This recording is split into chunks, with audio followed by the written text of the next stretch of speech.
오늘은 여호수아 17장 14절에서 18절 말씀입니다. 요셉 자손이 여호수아에게 말하여 이르되 여호와께서 지금까지 내게 복을 주심으로 내가 큰 민족이 되었거늘 당신이 나의 기업을 위하여 한 제비 한 분깃으로만 내게 주심은 어찌함이니이까 하니 여호수아가 그들에게 이르되 내가 큰 민족이 되므로 에브라임 산지가 내게 너무 좁을진대 브리스 족속과 르바임 족속의 땅 삼림에 올라가서 스스로 개척하라 하니라.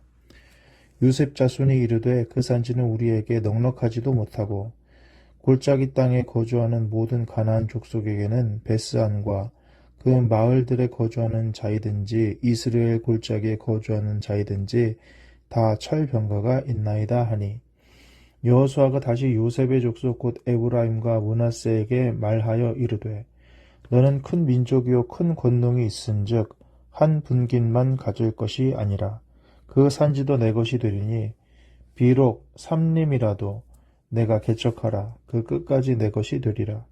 가나안 족속이 비록 철병거를 가졌고 강할지라도 내가 능히 그를 쫓아내리라 하였더라. 아멘. 오늘 말씀은 요셉 자손 그러니까 에브라임과 므낫세가 여호수아에게 말했습니다. 여호와께서 지금까지 내게 복을 주심으로 큰 민족이 되었는데 어찌 한 제비 한 분깃으로만 내게 주셨습니까? 이렇게 말한 겁니다. 하나님이 복을 주셨다는 것을 인정했습니다. 그래서 큰 민족이 되었죠.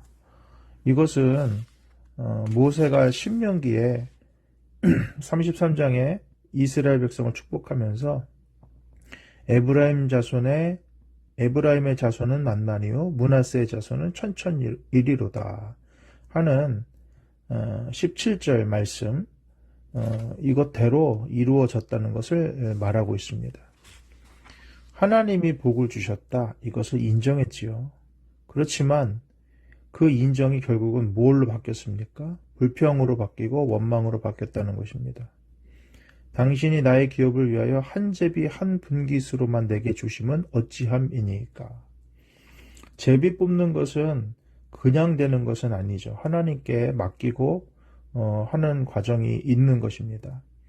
그럼에도 그것을 인정하지 못했다. 복을 받았기 때문에 불평스러웠다. 이것이 우리가 일상생활에서 얼마든지 볼 수 있는 모습이고요. 교회에서도 볼 수 있는 것입니다. 예전에 보니까 교회 공간이 많은데 사람이 부족해서 이 공간을 쓸 수가 없다. 이런 이야기를 하는 걸 들은 적이 있습니다. 그러나 많은 교회들은 그런 공간이 없어서 고민입니다. 사람은 둘째치고 공간도 없죠. 그런데 공간이 있는데 사람이 부족해서 고민이라는 것은 공간도 없는 사람들이 볼 때는 참 배부른 소리 한다. 감사를 모른다. 이렇게 생각이 되는 것 아니겠습니까? 내가 집은 이렇게 됐는데 내가 옛날에 살던 것보다는 좀 부족해. 내지는 집을 이렇게 번듯하게 했는데 채울 게 부족해 라고 하면 집도 없는 사람들은 어떻게 하겠습니까? 항상 사람은 자기보다 많이 가진 거 자기보다 좋은 위치에 있는 사람들과 스스로를 비교하기 마련이지만 위만 올려다보면 불평밖에 나올 게 없죠. 요셉 자손은 분명 하나님께 복을 받았다는 것을 스스로 인정했습니다. 그런데 문제가 있었다는 겁니다. 무슨 문제입니까? 지금 공간이 부족하다고 지금 불평을 하는 것입니다. 여러분 공간이 부족했습니까? 이 요셉 자손이 우리가 아는 대로 에브라임과 므낫세 아니겠습니까? 여호수아 16장 10절에 보면 에브라임 먼저 얘기하는데 그들이 게셀에 거주하는 가나안 족속을 쫓아내지 아니하였으므로 가나안 족속이 오늘까지 에브라임 가운데 거주하며 노역하는 종이 되니라.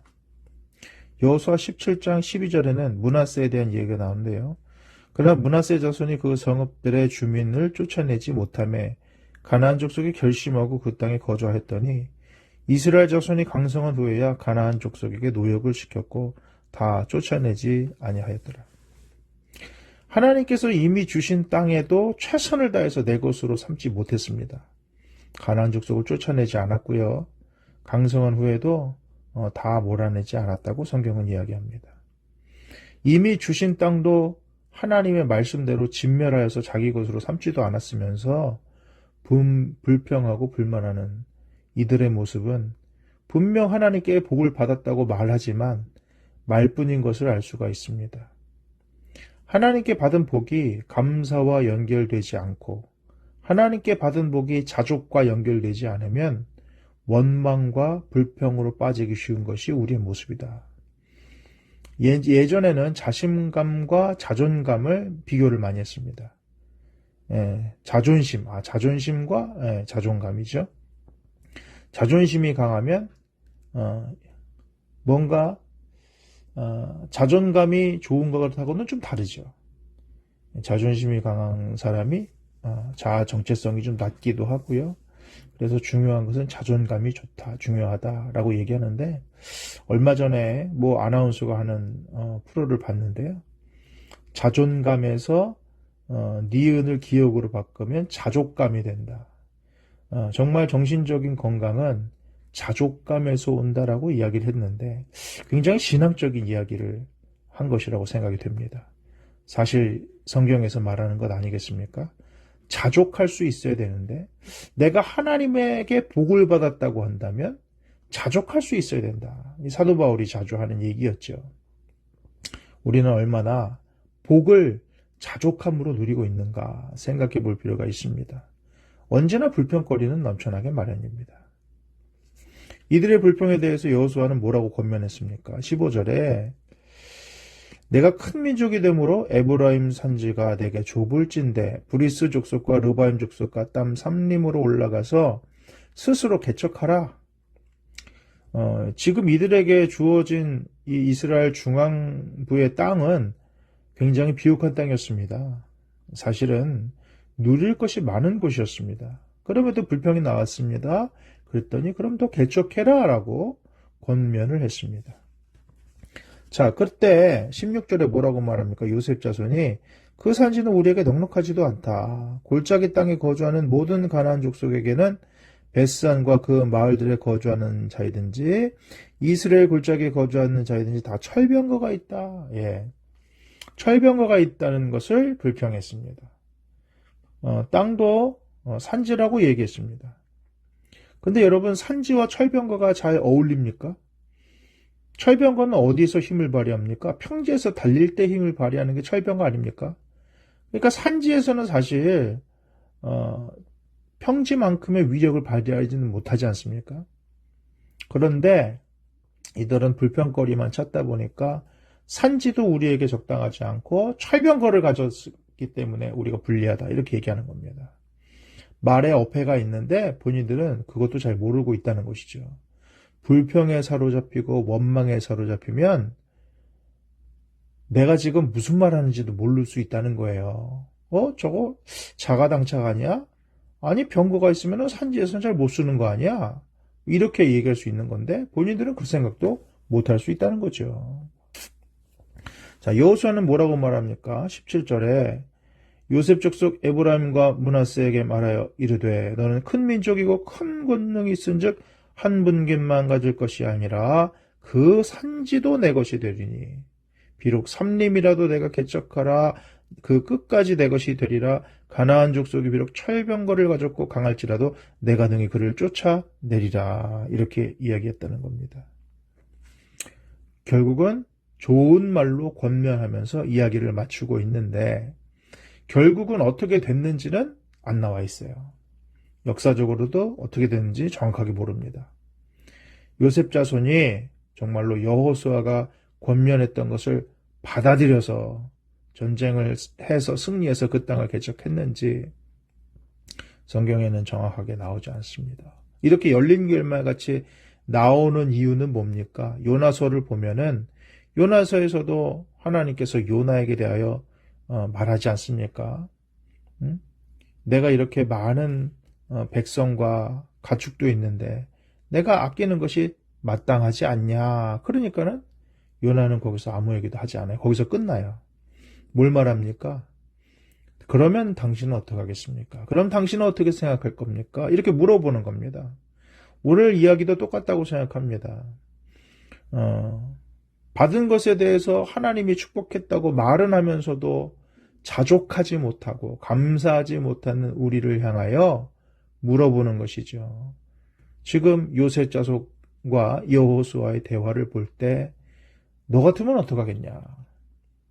너는 어떡할 것이냐? 이렇게 물어보는 것입니다. 우리도 하나님께 받은 복이 많지 않습니까? 그런데 살다 보면 우리 안에 거머리 같은 습성이 있어서 더 요구할 때가 있다는 것이죠. 말은 감사하지만, 이거 주신 것도 감사하지. 그런데 하면서 더 많은 것을 요구하고 불평하고 만족하지 못하는 것이 우리의 모습이 아니겠는가. 이 요셉 자손의 모습과 우리의 모습이 같은 그림을 그리고 있다면 하나님의 음성을 대언하는 여호수아처럼 하나님께서 오늘 우리에게 또한 권면하시는 것이 아닌가. 하나님께서 권면하실 때 우리는 어떻게 반응할 수 있겠는가 물어보신다고 생각합니다. 모쪼록 주신 복에 감사와 자조감으로 영광 올려드릴 수 있기를 바라고, 하나님께서 뭔가를 우리에게 말씀하셨을 때에 그것이 그냥 될 수는 없어요. 대가 지불이 필요합니다. 여러분, 산에 올라가서 싸우려고 하면 또 피를 흘려야 됩니다. 쉬운 것은 없어요. 승리가 보장돼 있다 할지라도 쉬운 것은 아닙니다. 우리의 삶도 마찬가지 아닙니까? 하나님께서 우리에게 승리를 보장해 주셨다 할지라도 대가 지불을 하지 않는다면, 우리가 마땅히 취하러 나서지 않는다면 여전히 아무것도 아닌 것이 될 수도 있다. 생각해 보시면서 2025년을 마무리하는 이 시점에서 하나님께서 우리에게 주신 것이 무엇인가? 또 주실 것이 무엇인가? 나는 어떤 대가 지불을 하고 하나님이 주신 것을 믿음으로 취할 수 있겠는가? 깊이 생각해보고 고민하는 저와 여러분의 이 아침이 되었으면 좋겠습니다. 오늘도 주님의 은혜 아래서 믿음으로 승리하는 저와 여러분 되시기를 주님의 이름으로 축복합니다. 아멘.